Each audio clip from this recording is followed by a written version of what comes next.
అంటే హిందూ సాంప్రదాయానికి ఆటంకంగా ఏర్పడుతున్న రాజ్యాలను ఎదుర్కొంటూ లోపల కుట్రలు కుతంత్రాలు పన్నుతున్న రాజులను ఎదుర్కొంటూ హిందూ సాంప్రదాయాన్ని తర్వాత మన దక్కన్ పీఠభూమిని కాపాడిన గొప్ప చక్రవర్తి శివాజీ మహారాజ్.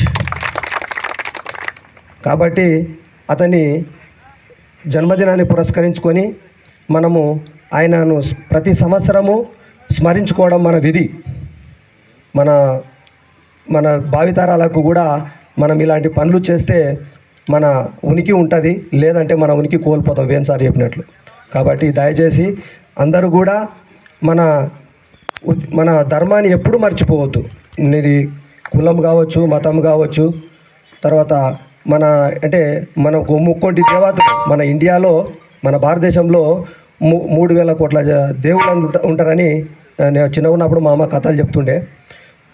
ఎవరి దేవుడు ఏదైనా కానీ ధర్మం మాత్రం ఒకటే. కాబట్టి మనం ధర్మానికి అనుకూలంగా నడిచిన వాడు శివాజీ. కాబట్టి మనం ఆ ధర్మాన్ని కూడా మనం కూడా పాటిస్తూ మన భావితరాలకు కూడా అందించాలని కోరుకుంటూ నా ఉపన్యాసం ముగిస్తున్నాను. జై శివాజీ, జై జై శివాజీ, జై భవానీ, జై జై భవానీ. Thank you sir.